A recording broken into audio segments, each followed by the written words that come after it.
It is chucking it down today. It has been for the last 2 days. And I think that means let's go indoors where it's nice and dry and we can do some DIY in there. Oh, and it's, it's nippy. It's a bit nippy. Oh, that's better. So this is what we're going to work on today again. The other week I showed you us removing the 1980s fascia brickwork around the chimney breast and the wall here. There's a bedroom on the other side. And if you walk around here, we still haven't got rid of all of the rubble and we removed it over there. So this is the dining room and that is the living room. So this week's plan is to completely gut this room out, ready for hardwood flooring.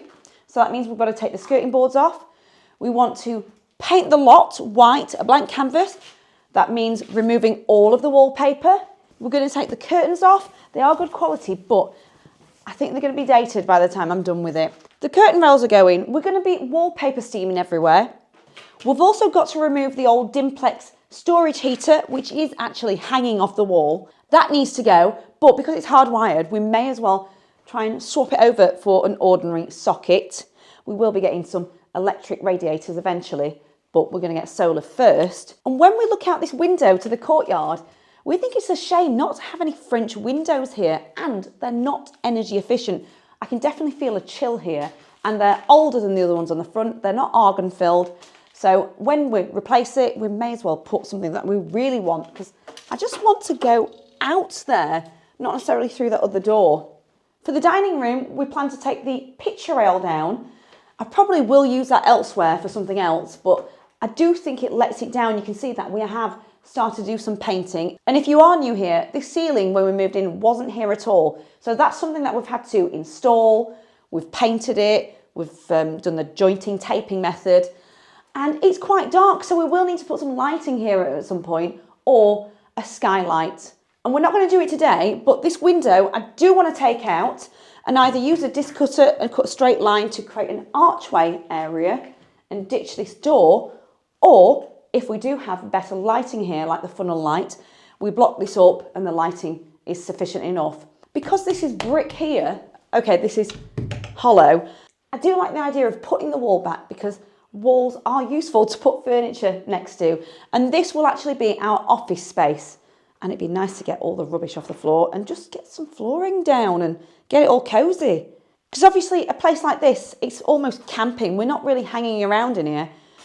It's a place where Hans did eat in the corner, but we've got to start moving things out. His food station is out there. So that's the first thing we need to do, is remove everything out. The other thing I've got to do is sort out the cracks in the ceilings, and these are everywhere in the house.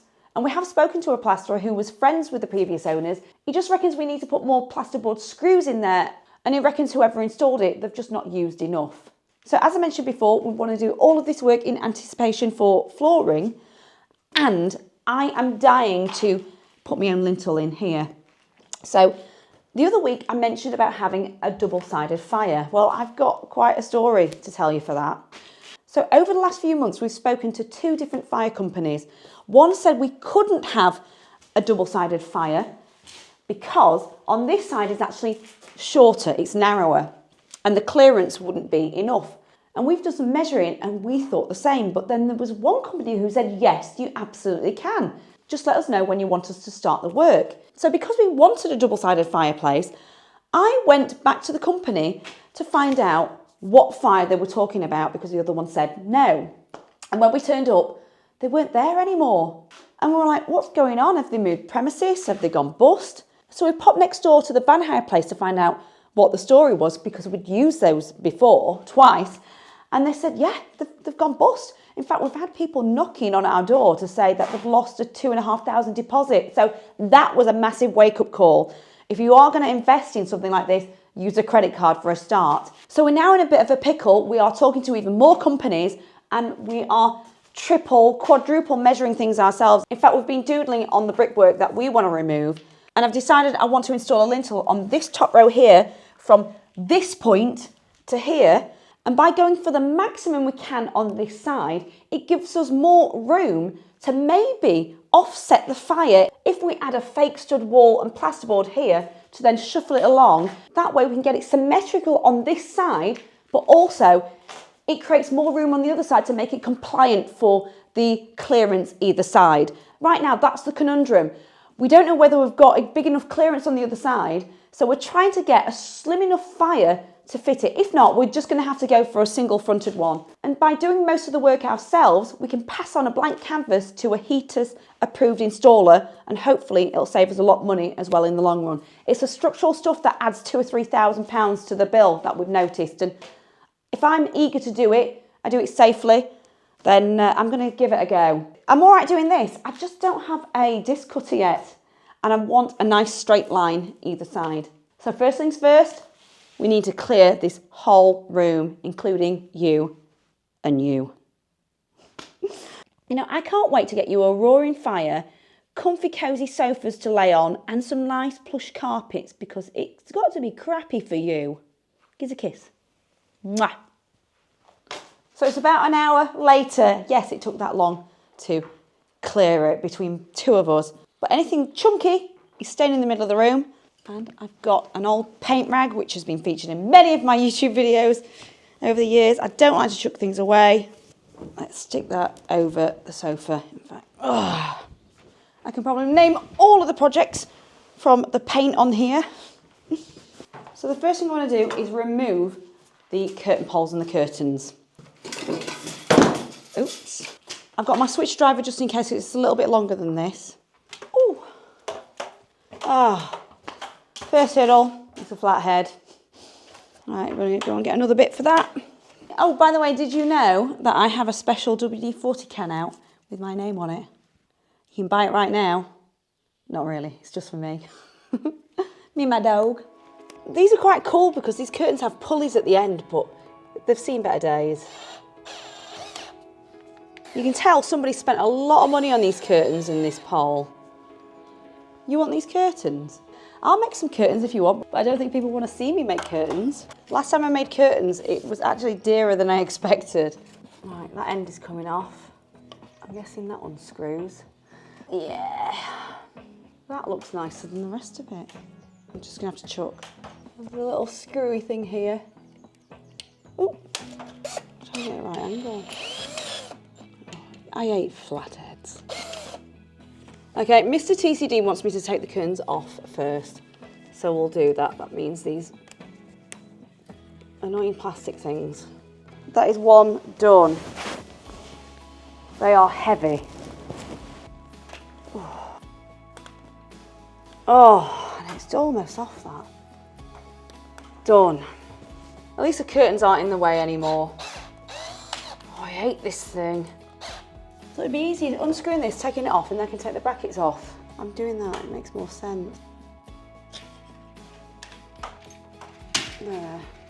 Well, if I put these back on again, I'm not using these screws. Done. Last one, they're a bit rusty and all. No, I wasn't messing about with that. I'm just feeling this wallpaper and I thought, I hope there are good walls underneath. I know there have been in the rest of the house, but I actually can't stand wallpaper. I just get bored of it and it's so easy to knock and then you've got to replace it again, and I hate putting it up as well. I'm curious if there's any hidden writing on the walls as well. There is some writing in the ensuite where someone's written, "Think about here." So to take off my picture rail without making too much damage, I didn't want to just rip it off, and it's going to be hard work.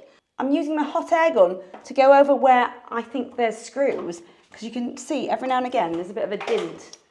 There might be one there as well. And then that'll heat the paint up so I can gouge it off, expose the screw, and then unscrew it.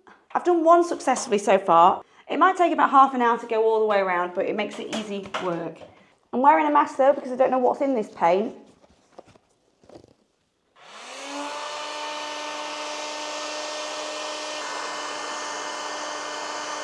I've got a feeling it's not nice wood underneath. I was hoping it'd be mahogany painted or something, but why paint nice wood?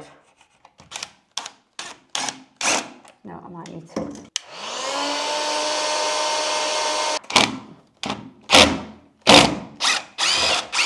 Yeah, we're not taking that off yet. I don't have any gloves on. We'll go for the next one there.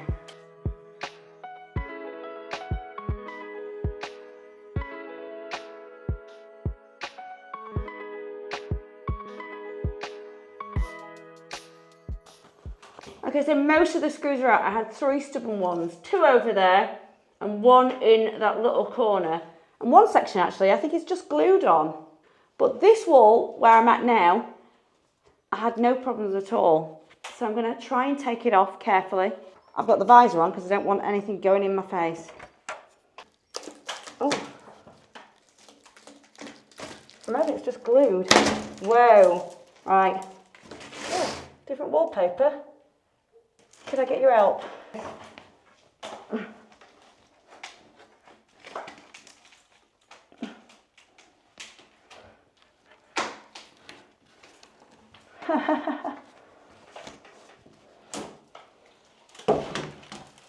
Right, that's one section done. I tried prying it off the wall where the screw was stubborn, but pushing it away did the trick. Oh! That's a relief. Now for the section where we didn't find any visible screws.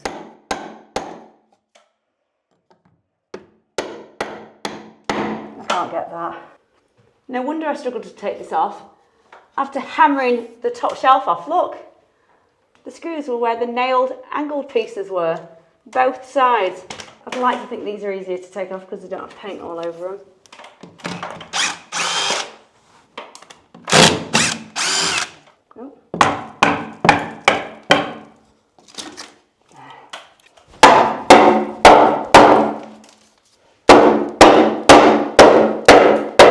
Well, apart from it being a bit dark in here and some wallpaper is still left on, this is looking more modern in my opinion already, apart from this. So now I'm ready to take the wallpaper off with a wallpaper stripper, which is a bit like a giant kettle, but I have in the past used just a water spray bottle and put some fabric conditioner on just to loosen it up, and it does work. It's harder, but it does. Anyway, I just wanted to talk about the coving. I'm going to try and keep it intact as much as possible. Apart from, there is a join here, I might just take that off and then cut another piece with a mitre join to go around the chimney breast when I'm ready, but leave the rest of the coving intact and then just carry on over there. Anyway, what I'm going to do quickly is just do some scoring on here. Just to pierce it. And if you look closer here, it's a little bit discoloured. And I reckon that is from the overflowing guttering that we cleared out last week. And there's a little bit of damage there. So I reckon I'm going to see a bit of a water stain there when I take it off. In fact, let's just focus on this first. In fact, let's just do that first. Can't see anything yet. In fact, this is coming off easy without even using this. Maybe I don't need a steamer. Nothing. Well, that's a bonus. Unless it shows up when we start painting it white. And I need some stain stop remover. Anyway, let's focus on this. So when I use this, I don't want to leave it in the same spot for too long in case it damages the plaster underneath. But I'm going to leave a link to a video that I shared a few years ago on wallpaper stripping tips, because I love wallpaper stripping. It might seem boring to you or other people. It's just so much fun. I make the mess, my husband picks up after me. Please. I don't even think we need this. I suppose it's not fun when you uncover nasty surprises like cracked walls that someone's trying to hide, but so far, never had a problem. I'll leave it there, heat that up, while I pull off some other areas. It's nice that there's none on the ceiling here either, because that's where it can start dripping on you, and it scalds. Way. Oh. It just nicely loosens the wallpaper paste underneath, but you do start to smell it. Yeah, there's only one wallpaper on here.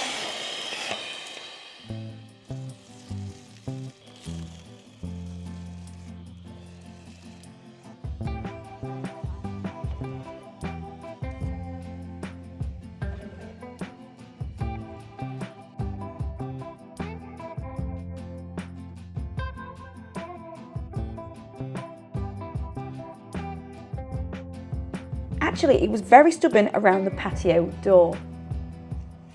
Also, I've been around all the raw plugs and removed them. I did try a party trick that I saw on Instagram, and I've tried this several times and it's never worked for me. Anyway, I'm going to show you my method that works for me every time. You may have done this before, but it's nice and easy. I've not done this room yet, but when I've got a raw plug, I tend to use a slimmer screw, and I'll screw in partially. So maybe about there. I'm just going to put something there to protect the wall, and then I just get my hammer and go like this, and watch it not work now. There, and done. That to me is just so much easier. In fact, when I tried the corkscrew method, look what happened. I made a right chip in it. So I'm sticking with this. You will damage the odd screw, but I don't care. Anyway, I'm going to carry on with this, and then I'll see you in a mo.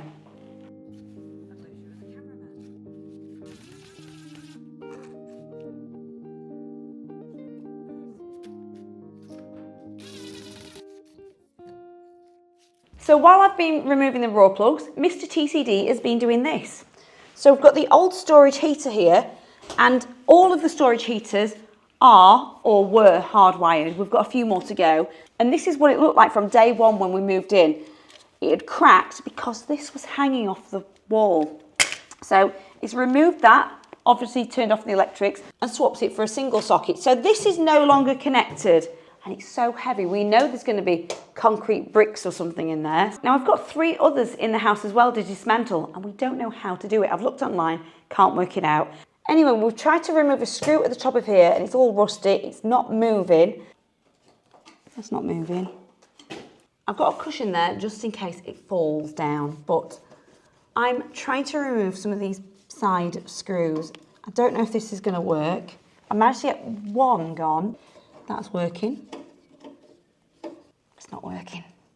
I'm going to have to use some WD-40 or something.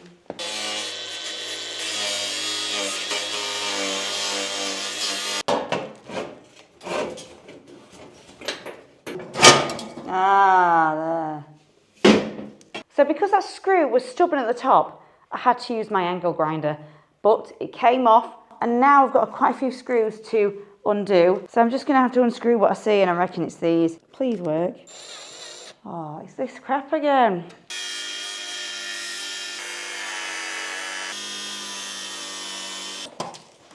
Right. Oh. Yeah, what is this stuff though? Like funny insulation. They look like nice bricks. Oh. Okay, I didn't want to do it like that. They're fairly heavy, yeah. Double layered and all.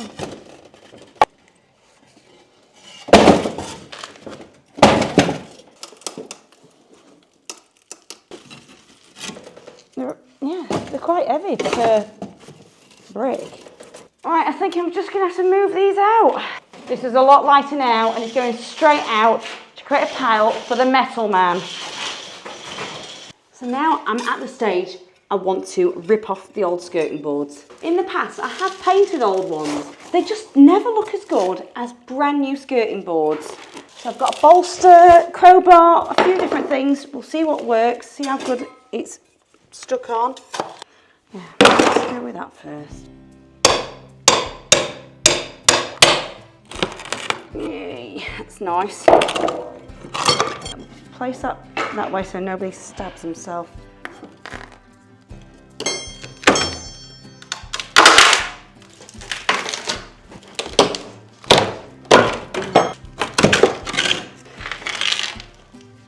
So for those who like to do things proper, this has been done the traditional way. I've just taken it off and it's a flat cut, and that is the corner that's been scribed. If you want to see what I mean, I'll leave a link to a video when I have fitted these before.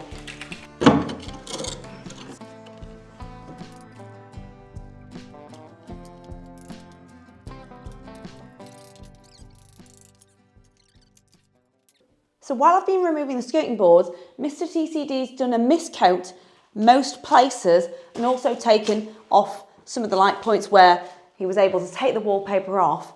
Anyway, now I'm going to continue the miscoat over there, and it's a 50-50 mix of water and white emulsion paint. I do need a paintbrush to cut up there actually. Let's just do that first. So I'm just brushing it up against the coving so it doesn't give a bad finish with the roller.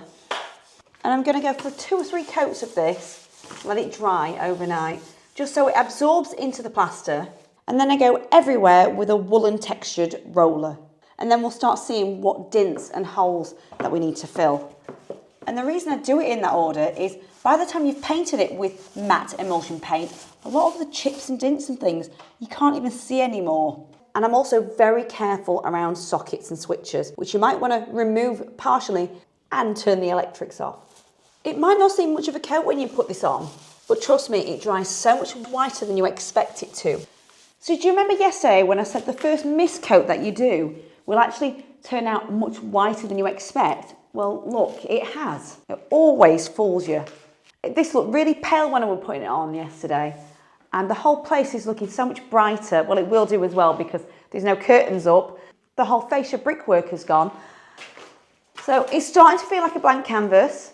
Quite soon, what I'll do as well is take photos of the room and start using that Dulux Visualizer app to digitally paint the walls, if it still exists. I don't know, because I don't want it to be completely white. It just gives us an idea.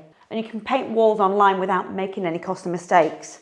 So I'm now going to add a neat coat. You might want to put masking tape around this, but I'm going to probably replace these later. And there's obvious things that I do need to fill, but I'm going to do a whole session of that later, like there. This crack is still obviously visible, so it will be later, I bet. So I'll have to create a V channel down there and just add some filler. What I'll do later as well, after one proper coat, I'm going to give it a very gentle sand in case there's any bits on the wall and go over those brush marks. Anyway, I'll get back to you once I've done a proper coat. So this is what it looks like after 2 full coats. It's very white in here. Apart from, we obviously need more lighting in here, as I mentioned, because this is considerably darker. Also, the light shining on the wall, you can see any plaster floors. So the next thing I'm going to have to do over this bank holiday weekend is sand everything and then start filling. There's more work to do than I expected, so unfortunately I've run out of time. But let me just show you over here. So if you look at the white here and compare it to the ceiling now looks like magnolia. So that's another area we've got to paint, which is fine because I've got to do it anyway because I've got loads of cracks in the ceiling to deal with. And obviously loads of screw holes there, everywhere. Oh, and I've just treated myself to some chalk so I can draw on the fireplace of where I'm going to cut it. I'm looking forward to that. But if you've got any advice on any of this, any of the decorating, any tips and tricks you would do, let me know in the comments. And does that corkscrew opener thing work for you? It's never worked for me. But apart from some sanding, overall, I'm quite happy with how it turned out. And all the hairline cracks, well, not really visible anymore. But anyway, hopefully you'll get better weather for Bank Holiday Monday because look at it, it's just grey and miserable. It's still raining. And I will get back to sanding. Catch you in my next one. Bye.